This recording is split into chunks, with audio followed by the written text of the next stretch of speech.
నా పేరు గవినోల శ్రీనివాస్. నేను తెలంగాణ జాగృతి నారాయణపేట జిల్లా అధ్యక్షునిగా పనిచేస్తున్నాను. ఈరోజు తెలంగాణ రాష్ట్రంలో రైతులు తీవ్రంగా ఇబ్బంది ఎదుర్కొంటున్న సమస్య యూరియా కొరత. ఈ యూరియా కొరత వలన రాష్ట్రంలో ఉన్నటువంటి రైతులందరూ కూడా చాలా ఇబ్బంది ఎదుర్కొంటున్నారు. ఈరోజు ఈ వానాకాలం పంట స్టార్ట్ అయ్యి 80 రోజులు అయినప్పటికీ కూడా ఈ కాంగ్రెస్ ప్రభుత్వం మొద్దునిద్ర వీడడం లేదు.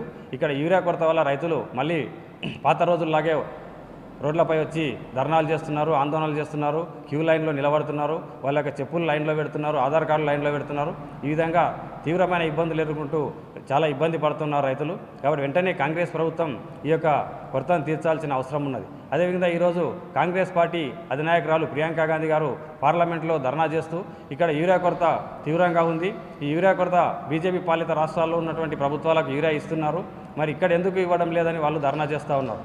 మరి ఇక్కడ తుమ్మల నాగేశ్వరరావు గారు కూడా మంత్రి మాట్లాడుతున్నారు, మేము ప్రభుత్వానికి విన్నవించుకున్నా కూడా మాకు యూరియా రావడం లేదు అని ఆయన చెప్తా ఉన్నారు. అంటే ఇది ముందస్తు ప్రణాళిక లేకుండా ఈ యొక్క ప్రభుత్వం వ్యవహరిస్తున్నది. కాబట్టి వెంటనే ఈ యొక్క యూరియా కొరత తీర్చాల్సిన అవసరం ఉన్నది.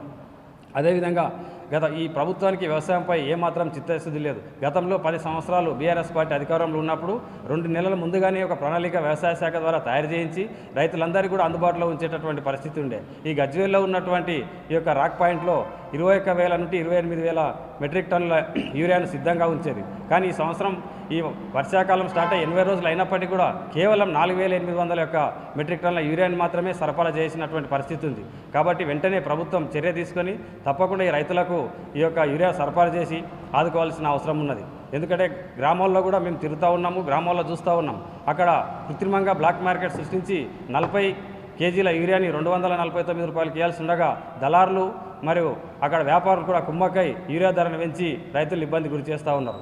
అదేవిధంగా ఈరోజు ప్రభుత్వం చెప్తా ఉంది, ఈ యొక్క బీజేపీ ప్రభుత్వం కేంద్ర ప్రభుత్వం చెప్తా ఉంది, మేము యూరియాను సరఫరా చేసినా కూడా ఇక్కడున్న ప్రభుత్వం దళారులకు వేరే రాష్ట్రాలకు తరలించిందని, మళ్ళీ కొన్ని ఫ్యాక్టరీలకు కూడా తరలించిందని చెప్పేసి మేము పత్రికల ద్వారా చూస్తున్నాం. ఇటువంటి పనులు చేయడం వల్ల రైతులను ఇబ్బంది పెట్టాల్సినటువంటి అవసరం ఈ ప్రభుత్వానికి ఏమొచ్చింది? కాబట్టి వెంటనే తగిన చర్యలు తీసుకొని రాష్ట్రంలో ఉన్నటువంటి ఈ యొక్క రైతాంగాన్ని ఆదుకోవాల్సినటువంటి అవసరం ఉన్నది.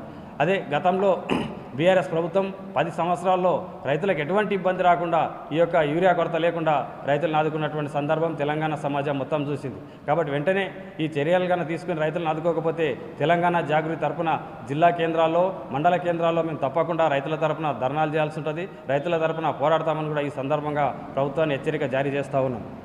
అదేవిధంగా ఈ యొక్క ప్రభుత్వం ఈ దళారులతో కుమ్మక్కై కృత్రిమ కొరత సృష్టిస్తే రైతుల తరపున తీవ్ర ప్రతిఘటన చేస్తామని ఈ సందర్భంగా